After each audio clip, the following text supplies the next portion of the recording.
Rangkuman informasi pilihan dari berbagai kabupaten dan kota di Jawa Timur segera hadir dalam Buletin Jawa Timur. Buletin Jawa Timur.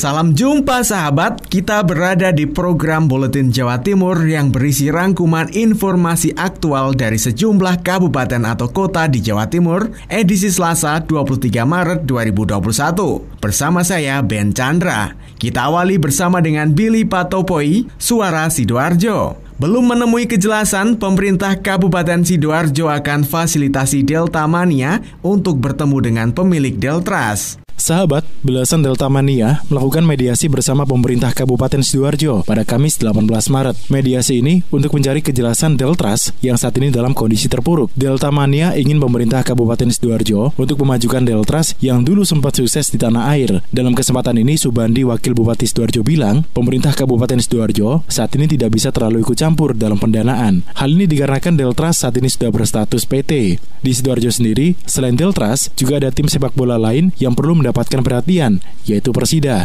Maka nanti kita mencoba memberikan satu rumusan di mana nanti nasib Deltras itu seperti apa, Persida seperti apa, coba kita komunikasikan. Dan nanti teman-teman dari Deltras ini juga nanti tahu permasalahannya.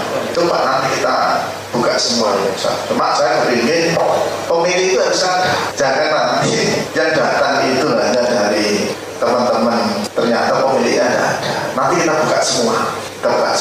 Karena Pak Aruna sudah pada kita seperti itu. Untuk menemukan jalan tengah, pemerintah Kabupaten Sidoarjo akan segera memanggil pemilik dari Deltras untuk bertemu dengan Delta Mania. Demikian saya Billy Patopoi, Suara Sidoarjo. Selanjutnya, dengan Amanda, Suara Madiun. PKD Kota Madiun gelar diklat bagi pengelola keuangan untuk tingkatkan kredibilitas. Dalam rangka meningkatkan kredibilitas pengelolaan keuangan dan penyusunan laporan keuangan di lingkungan Pemkot Madiun, Badan Kepegawaian Daerah atau BKD Kota Madiun menggelar diklat pengelolaan keuangan bagi pejabat yang menangani. Kegiatan yang berlangsung di Gedung Diklat selama 5 hari itu dimulai pada Senin 22 Maret 2021. Wali Kota Madiun Maidi hadir untuk membuka kegiatan pada hari pertama Diklat tersebut. Total peserta Diklat adalah 40 pegawai Pemkot Madiun yang merupakan pejabat pengelolaan keuangan di masing-masing OPD. Selama kegiatan berlangsung, mereka akan mendapatkan beragam materi terkait pengelolaan keuangan dalam pemerintah daerah. Wali Kota Maidi dalam sambutannya mengimbau kepada peserta untuk dapat memperhatikan setiap materi yang disampaikan. Harapannya, setelah kegiatan ini selesai dilakukan, para peserta memiliki pengetahuan yang lebih luas, serta mampu mengelola keuangan daerah dengan lebih efektif dan efisien. Sementara itu, dalam kegiatan tersebut juga dihadirkan narasumber ahli. Salah satunya, Kepala Pusat Pengembangan Sumber Daya Manusia Regional Yogyakarta, yakni Agus Irawan. Amanda, Suara Madiun. Menuju ke Suara Ngawi, Henti Ludiana. Pimpin rapat staf perdana, Bupati Ngawi minta di tengah pandemi COVID-19, ASN inovatif dan kreatif. Bertempat di Gedung Kesenian Rabu 17 Maret, Oni Anwar, Bupati Ngawi, pimpin rapat perdana staf juga seluruh pimpinan OPD lingkup Pemkab Ngawi. Dalam rapat tersebut, Oni menyampaikan program kerja yang tertuang dalam visi dan misi akan menjadi pedoman program kerja di masing-masing OPD. Oni juga mengatakan, di tengah pandemi COVID-19 serta adanya refocusing anggaran, meminta ASN tetap bekerja dengan semangat dan pengabdian yang optimal, disertai inovasi serta kreativitas sehingga mampu mewujudkan harapan masyarakat. Terkait refocusing, Oni menambahkan hal tersebut dilakukan dengan melihat proporsi di setiap APD, sebab kegiatan yang dilakukan melalui partisipatoris lebih bisa menghemat anggaran meskipun kegiatan itu diintervensi APBD atau penganggaran akan lebih banyak jumlahnya. Oni juga meminta peran serta kehadiran masyarakat dalam pembangunan yang dilakukan Pemkab Ngawi. Henti Ludiana, LPPL Suara Ngawi. Kemudian ada Bobi Wijayanto, Suara Lumajang. Desa Kraton, Yosowilangun dipilih menjadi pilot project nasional Desa Cantik. Program Desa Cinta Statistik atau Desa Cantik adalah program yang diinisiasi Badan Pusat Statistik Nasional untuk mendorong aparatur desa melakukan pengelolaan data dan pemanfaatan data untuk program pemerintah. Disampaikan Dadang Hardiawan, Kepala BPS Provinsi Jawa Timur, saat bertemu dengan Indah Amperawati, Wakil Bupati Lumajang, di ruang Mameru Kantor Bupati Lumajang, bahwa Desa Cantik merupakan upaya BPS dalam melatih pola pikir aparatur desa dalam pengelolaan dan pemanfaatan data. Dadang menyebut akan ada 100 desa yang nantinya dipilih untuk menjadi percontohan atau pilot project nasional. Salah satu desa yang akan diusulkan adalah Desa Kraton, Kecamatan Yosowilangun. Sementara Indah Amperawati, Wakil Bupati Lumajang, yang mendengar informasi tersebut, mengucapkan terima kasih atas usulan itu. Dirinya berharap nantinya semua data yang ada di BPS bisa dimanfaatkan dengan baik dalam melaksanakan program pemerintah, khususnya di Kabupaten Lumajang. Bobi Wijayanto, Suara Lumajang FM, mengabarkan. Kita beralih bersama Devi Aprilia, Suara Kota Probolinggo. Pemerintah Kota Probolinggo segera jadwalkan vaksinasi untuk para lansia. Vaksinasi COVID-19 di Kota Probolinggo terus digencarkan.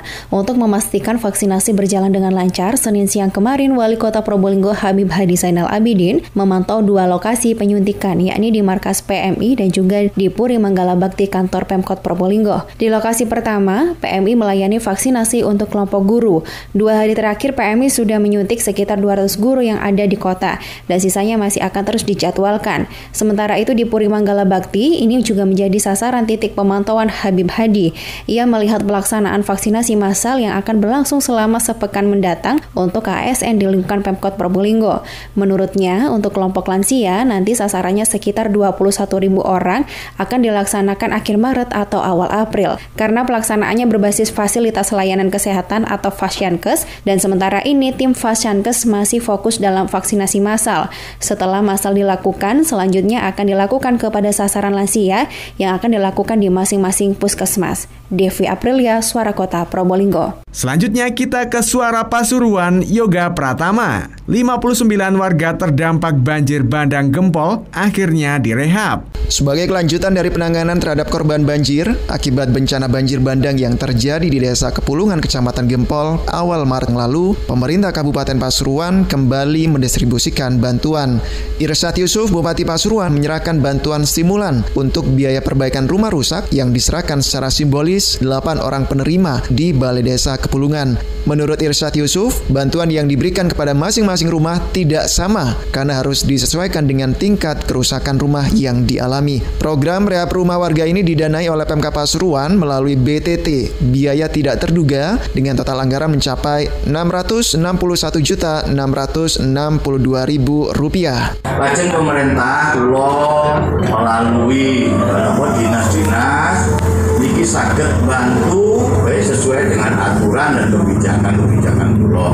Hari ini kita serahkan niki bantuan damel rehabilitasi griya panjenengan sing rusak. Dalam ngapunten mboten saged bisa mbangun kabeh nggih. Karena anggarane terbatas, lajeng kita sifatnya membantu nggih. Lah bantune ya gak padha, nek sing omahe rusak nemen bantune rada akeh nggih, mboten kata-kata nggih. Nek sing misale lawange tok sing roboh nggih bantune ngaten nggih. Lah adil aku ya.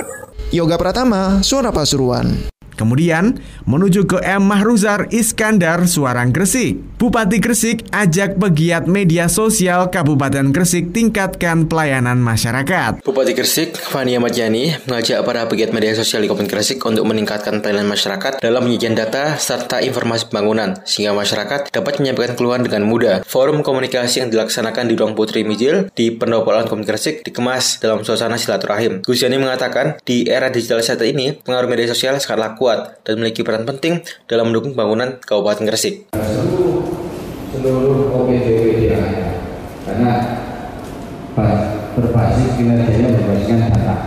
Saya berharap nanti, ya mudah-mudahan dalam 1 tahun ini kita inventarisir semua data-data kita dari awal. Mudah-mudahan di tahun depan 2022 kita sudah punya big data yang benar-benar valid.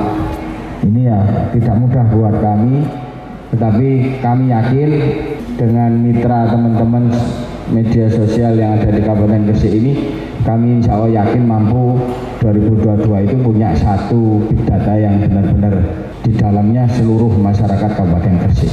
Saya Rozar melaporkan dari Suara Gresik untuk Buletin Jawa Timur.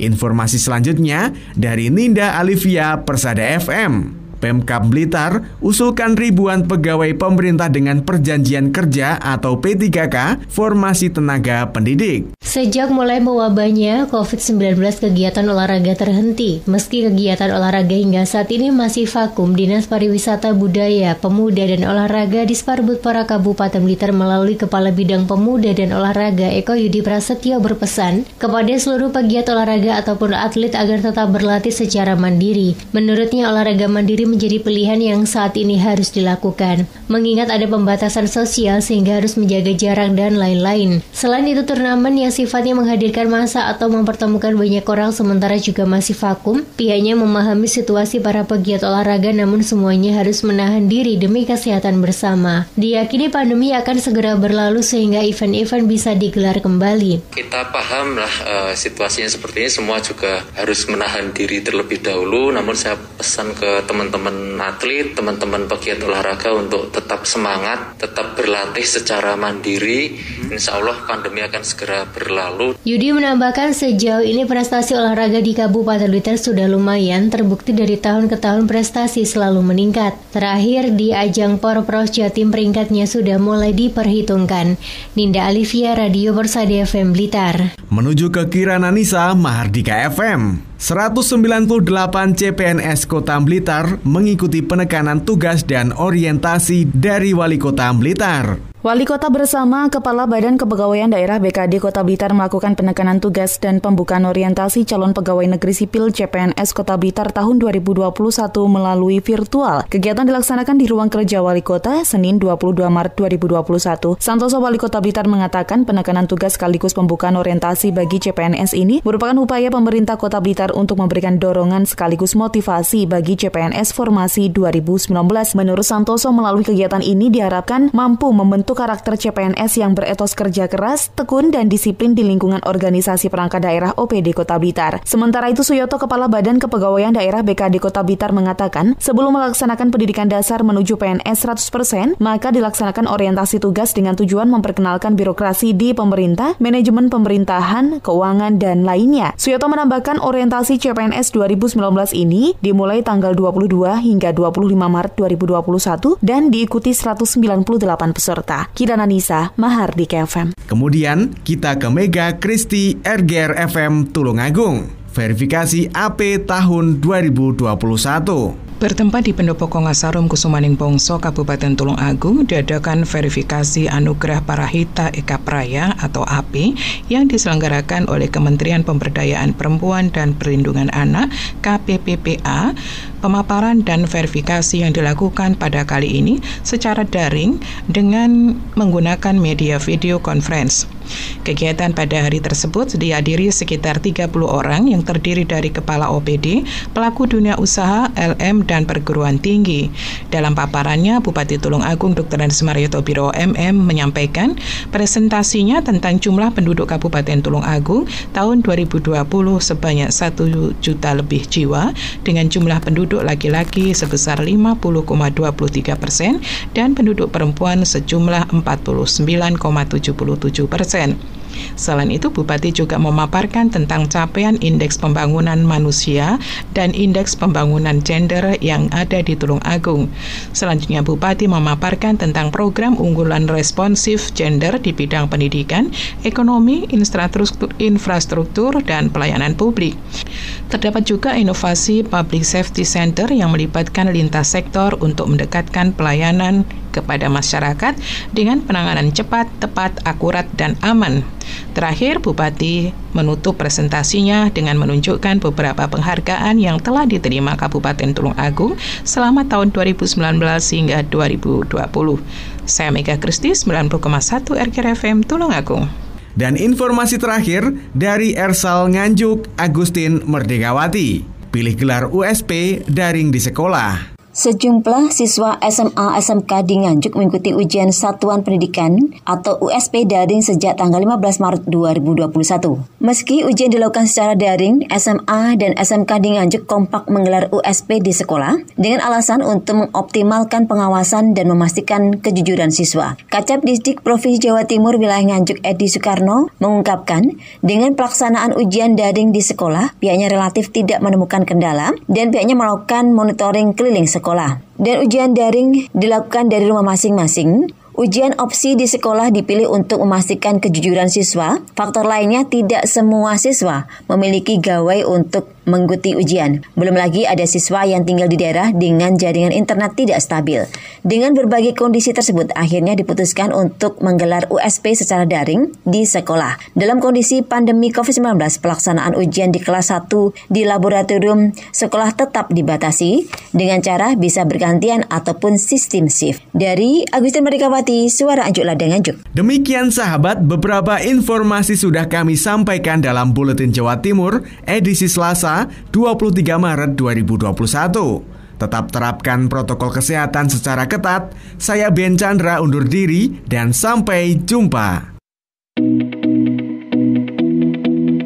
Rangkuman informasi pilihan dari berbagai kabupaten dan kota di Jawa Timur baru saja sahabat dengarkan dalam Buletin Jawa Timur. Buletin Jawa Timur. Buletin Jawa Timur bisa sahabat dengarkan Senin sampai Jumat jam 8 pagi dan 4 sore.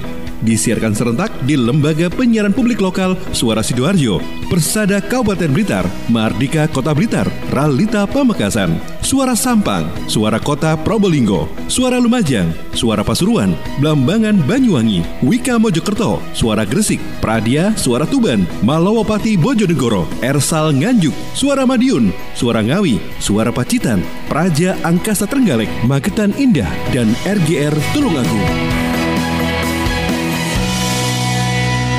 Persembahan dari Asosiasi Lembaga Penyiaran Publik Lokal Jawa Timur.